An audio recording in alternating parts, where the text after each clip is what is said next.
Tout le monde cherche à purifier son âme. Tout le monde cherche à purifier son cœur. Ça tombe bien parce que c'est le but ultime de la révélation du Coran.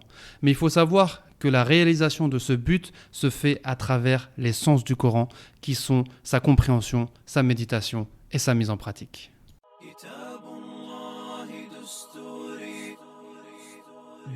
Bienvenue dans le podcast Vivre le Coran, votre guide pour découvrir le Coran, verset par verset, sourate par sourate. Plus qu'une simple mémorisation, ici, nous prônons la mise en application de la parole d'Allah. Je suis Abdelkarim, professeur de Coran, auteur et initiateur du projet Vivre le Coran.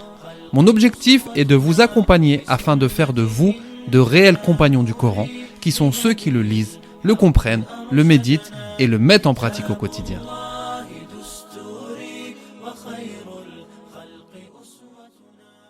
Assalamu alaikum wa rahmatullahi wa barakatuh. Bienvenue à toutes et à tous dans ce nouvel épisode dans lequel nous allons parler d'une problématique qui touche beaucoup de musulmans aujourd'hui. Alors, beaucoup de nos frères et de nos sœurs veulent purifier leur cœur à travers l'étude du Coran al-Karim, mais ils ne savent pas comment s'y prendre concrètement. Ils me disent qu'ils lisent le Coran, qu'ils l'apprennent, ils vont jusqu'à le mémoriser, mais qu'ils ne ressentent pas cette connexion profonde avec le Coran al-Karim, ni cette connexion avec Allah subhanahu wa ta'ala. Dans cet épisode, nous allons donc essayer de répondre à cette problématique en traitant un sujet extrêmement important, car il s'agit de parler du but ultime de la révélation du Coran al-Karim, qui est la purification des cœurs à travers la mise en pratique du Coran. Et oui, la purification des cœurs se fait à travers la mise en pratique. Bien sûr, on va avoir des effets du Coran al-Karim en le lisant, en le mémorisant, en maîtrisant les règles de tajwid. Aucun doute par rapport à ça. Toute relation avec le Coran al-Karim est une bénédiction. Mais celui qui veut profiter au maximum et purifier son âme, purifier son cœur, faut qu'il se concentre sur la mise en pratique du Coran, qui ne peut se faire qu'après une compréhension saine et une méditation profonde de ses sens. Avant de rentrer dans le vif du sujet, je vous rappelle que ce podcast est le 3e épisode d'une série de 5 autour du livre de Cheikh Farid al-Ansari, rahimahullah, Les messages du Coran, es-tu prêt à les recevoir ? Dans les épisodes précédents, nous avons abordé les thèmes de la sincérité, al-ikhlas, dans notre relation avec le Coran et celui du concept de la révélation, al-wahi. Et ce qu'il faut comprendre, c'est que ces deux thèmes, ils sont directement liés avec le sujet d'aujourd'hui, car celui qui comprend réellement le concept de la révélation coranique, comme on l'a vu, et qui l'étudie avec sincérité, il va tout logiquement vouloir répondre au but ultime de la révélation du Coran, qui est sa mise en pratique. Alors que celui qui traite le Coran comme une révélation historique, et là je vous renvoie au podcast précédent pour comprendre la différence entre ces deux révélations, ou celui qui l'étudie pour autre qu'Allah, il va malheureusement s'égarer dans son chemin et dans son étude du Coran al-Karim. Pour introduire ce sujet extrêmement important, j'ai décidé de vous raconter une histoire. Alors essayez de vous imaginer la scène. Imaginez-vous que je décide de partir en voyage pendant 1 mois. Et que pendant cette période, j'ai besoin de laisser mes enfants à mon grand frère. Avant de partir, je lui explique bien les consignes et que le plus important pour moi, c'est qu'ils les suivent dans leurs tâches quotidiennes, qu'ils prennent soin de les ramener tous les jours à l'école, qu'ils prennent soin de les aider à faire leurs devoirs, qu'ils les ramènent au cours de Coran 3 fois par semaine, qu'ils les ramènent au sport 3 fois par semaine. Bref, des consignes bien claires. Et je lui précise, par la suite, s'ils ont du temps en plus, il n'y a pas de problème pour faire des activités, les amener manger au restaurant, aller au cinéma, regarder des films ou autre.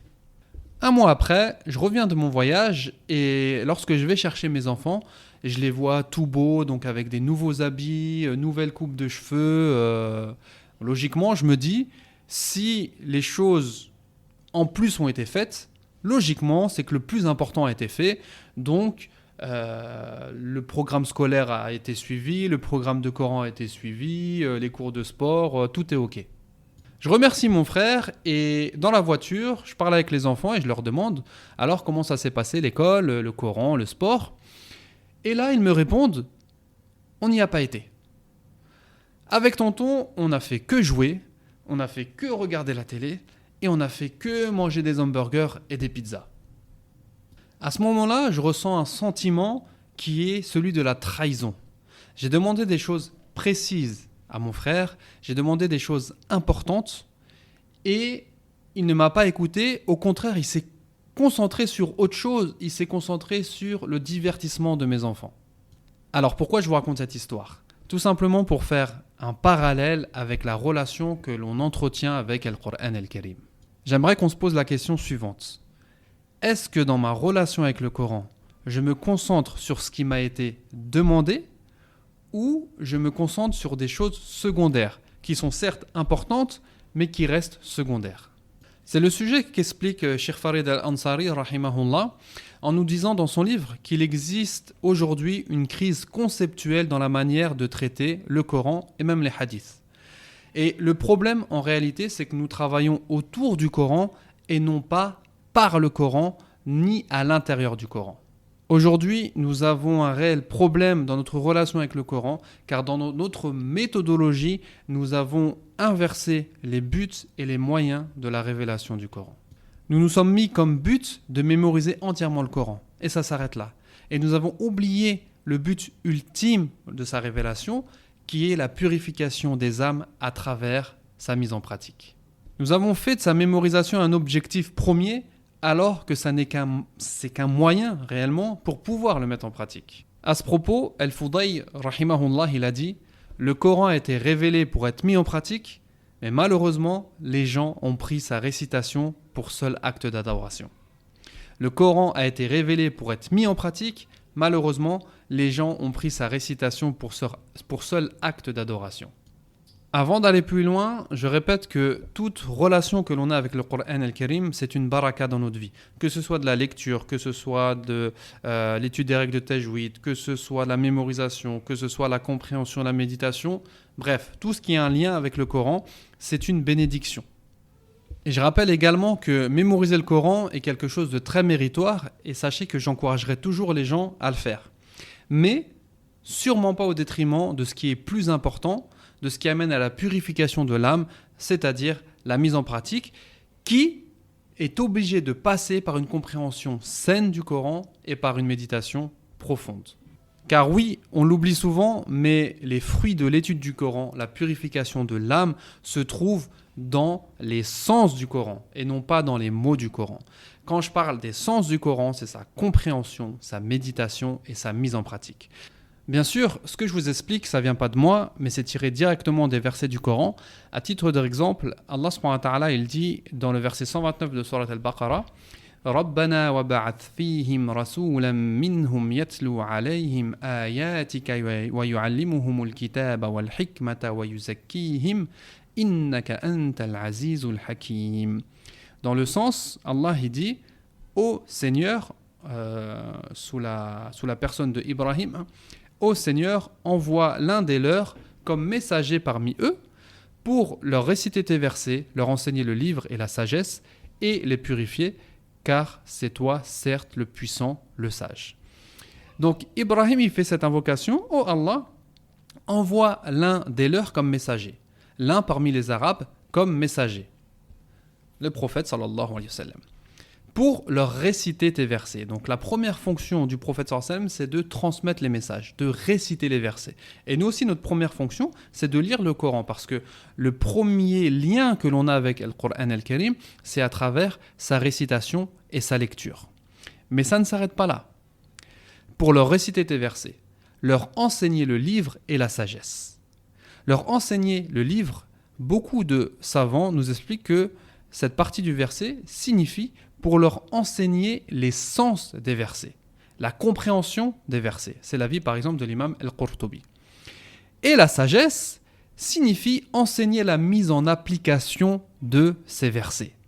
L'imam Ibn Rajab, rahimahullah, il dit « La sagesse citée dans ce verset est la science profitable et les bonnes actions. » Et ensuite, les purifier.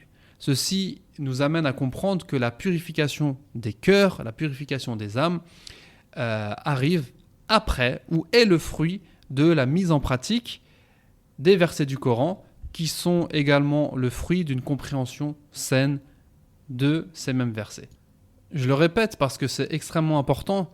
Le but ultime de la révélation du Coran, c'est sa mise en pratique. Et c'est ça qui va nous amener à la purification de l'âme. Allah subhanahu wa ta'ala, il nous dit وَهَذَا كِتَابٌ أَنزَلْنَاهُ مُبَارَكٌ فَاتَّبِعُوهُ وَاتَّقُوا لَعَلَّكُمْ تُرْحَمُونَ. Écoutez bien le sens de ce verset. Allah subhanahu wa ta'ala, il dit et ceci, le Coran, est un livre béni que nous avons révélé. Suivez-le et craignez, peut-être qu'on vous fera miséricorde. Et ceci, donc le Coran, est un livre béni. Et comment on fait pour profiter de sa bénédiction, qui va nous amener à la purification des cœurs? C'est « fattabi'u », suivez-le. Allah subhanahu wa ta'ala, il n'a pas dit « lisez-le, mémorisez-le, comprenez-le ». Non, tout ça, ce sont des moyens. Mais suivez-le et craignez, peut-être qu'on vous fera miséricorde. Donc il y a toujours un lien entre la bénédiction du Coran et sa mise en pratique. Dans un autre verset, Allah subhanahu wa ta'ala, il dit فَإِمَّا يَأْتِيَنَّكُمْ مِنِّي هُدًى فَمَنْ تَبِعَ هُدَايَ فَلَا خَوْفٌ عَلَيْهِمْ وَلَا هُمْ يَحْزَنُونَ. Dans le sens, toutes les fois que je vous enverrai un guide, comme le Coran, ceux qui le suivront parlent de mise en pratique, ce n'est pas ceux qui le mémoriseront, ceux qui le liront, ceux qui le comprendront, non. Ceux qui iront jusqu'à la mise en pratique n'auront rien à craindre. Ils profiteront de sa bénédiction et donc ils n'auront rien à craindre, ni dans ce bas monde, ni dans l'au-delà, et ne seront point affligés. Dans un autre verset, Allah subhanahu wa ta'ala il dit فَإِمَّا يَأْتِيَنَّكُمْ مِنِّي هُدًى فَمَنِ اتَّبَعَ هُدَايَ فَلَا يَضِلُّ وَلَا يَشْقَى وَمَنْ أَعْرَضَ عَنْ ذِكْرِي فَإِنَّ لَهُ مَعِيشَةً ضَنكًا.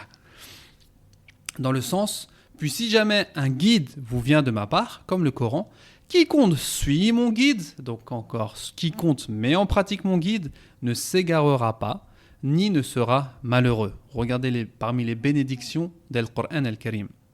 وَهَذَا كِتَابٌ أَنزَلْنَاهُ مُبَارَكٌ.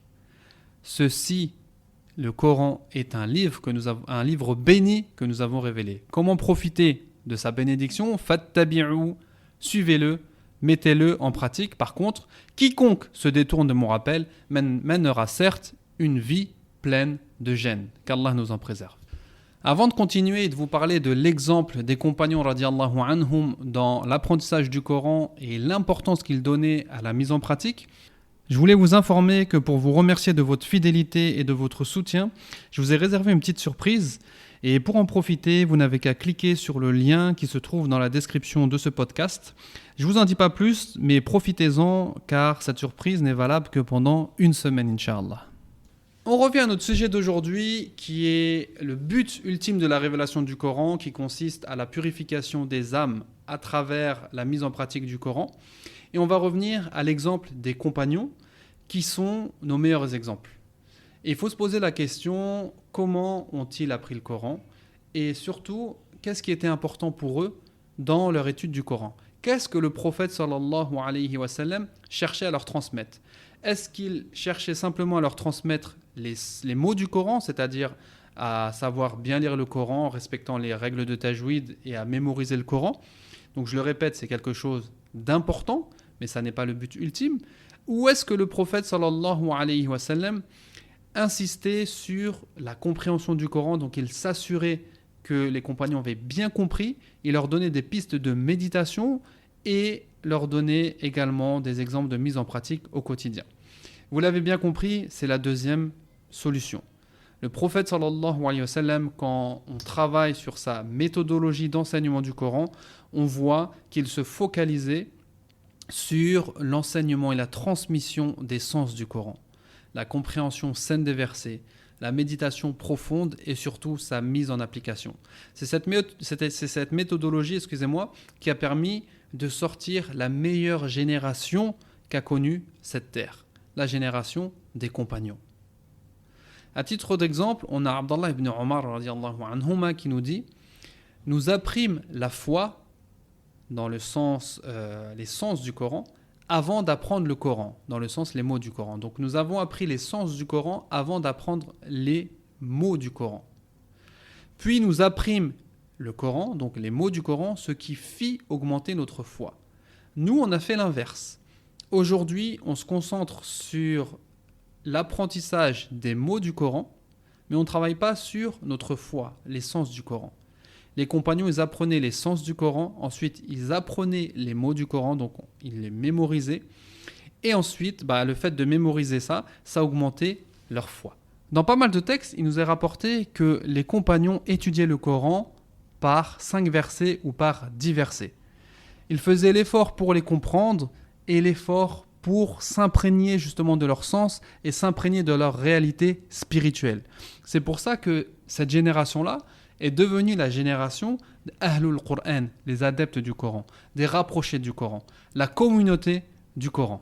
En suivant cette méthodologie, on s'aperçoit que la mémorisation du Coran ou l'étude du Coran, ça devient un projet de vie.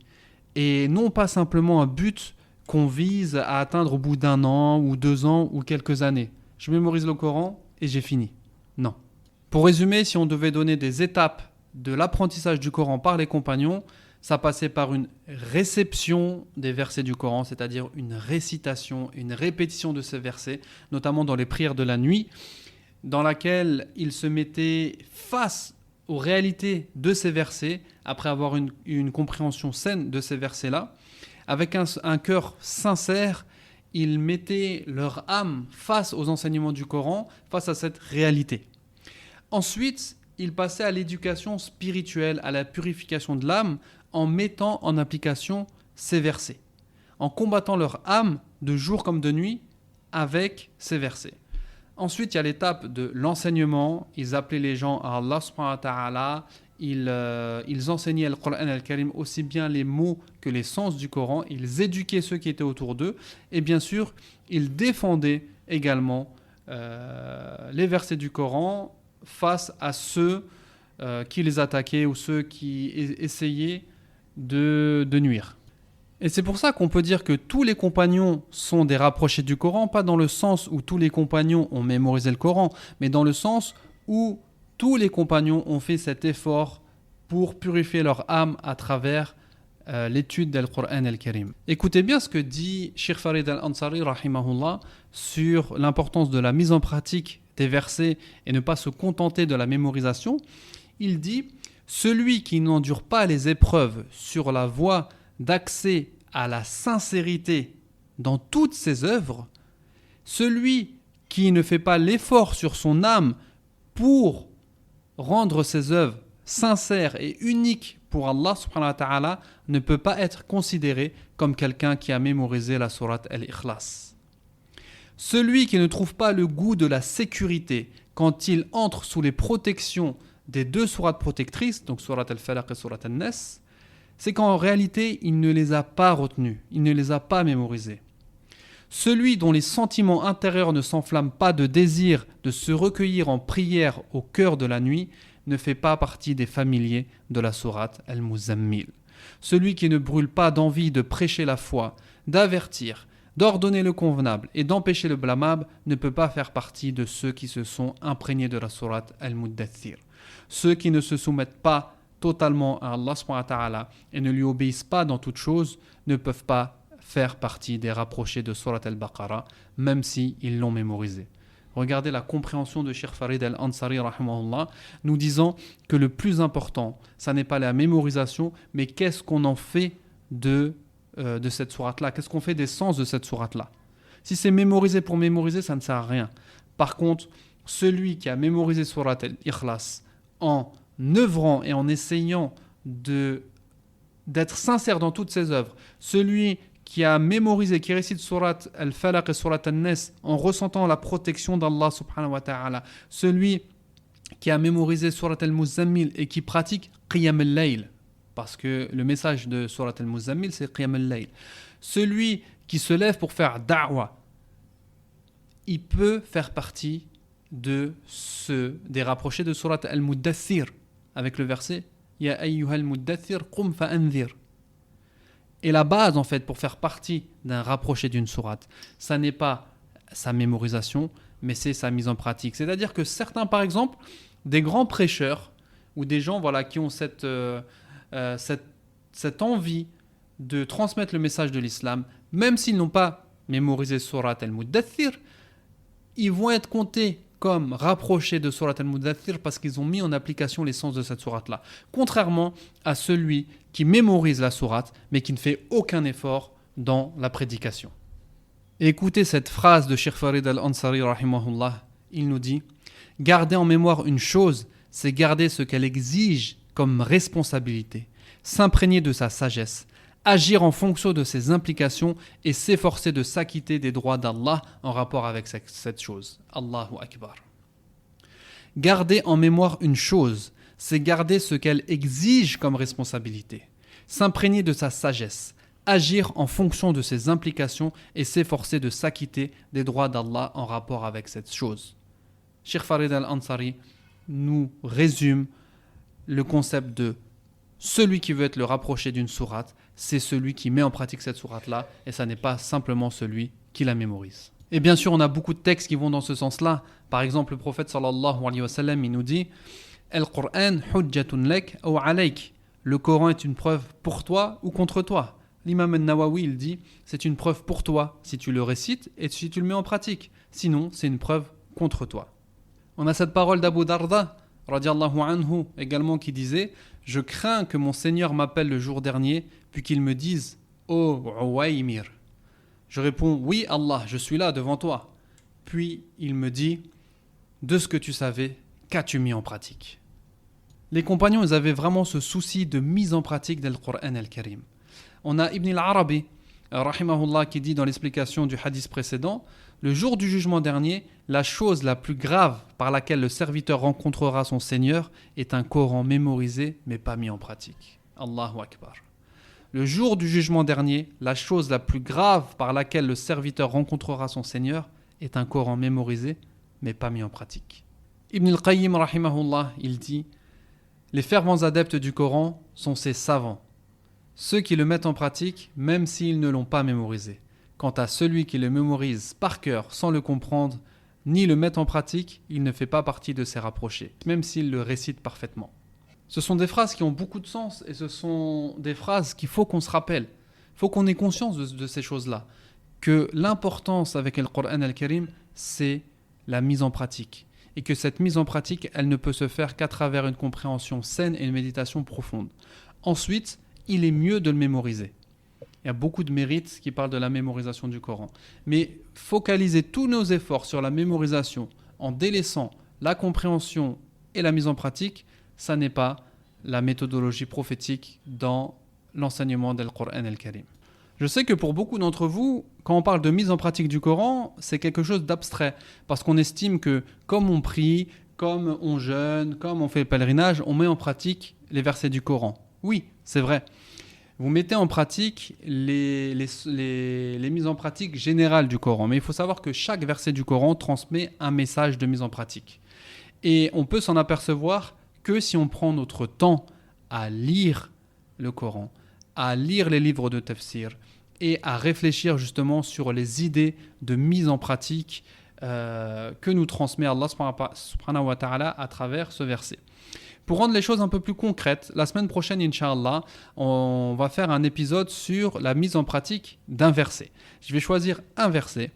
Je vais vous expliquer comment recevoir les sens de ce verset-là, comment comprendre ce verset-là, comment méditer ce verset-là, et ensuite on trouvera, Inch'Allah, des idées de mise en pratique en rapport à ce verset-là. Et ce travail, c'est ce que nous essayons de faire à travers la plateforme Deviens un compagnon du Coran, sur laquelle nous étudions les sourates du Coran une par une, afin de les comprendre, de les méditer et de trouver des pistes de mise en pratique à mettre en place dans notre quotidien. Et c'est vraiment ça qui va nous faire profiter de la baraka del Coran al-Karim, et c'est grâce à ça qu'on va ressentir la purification des cœurs. Avant de vous quitter, je voulais vous rappeler que pour vous remercier de votre fidélité et de votre soutien, je vous ai réservé une petite surprise que vous pouvez découvrir en cliquant sur le lien qui se trouve dans la description de ce podcast. Je ne vous en dis pas plus, mais profitez-en et dépêchez-vous car cette opportunité n'est valable que pendant une semaine, Inch'Allah. Je vous remercie d'avoir écouté ce podcast et si vous avez des questions, vous pouvez me les poser par mail sur l'adresse suivante contact@vivrelecoran.fr ou directement sur ma page Instagram Vivre le Coran. Je vous donne rendez-vous la semaine prochaine pour un nouvel épisode. Qu'Allah vous préserve. Hafidhakumullah. Barakallahu fikum. Wassalamu alaikum wa rahmatullahi wa barakatuh.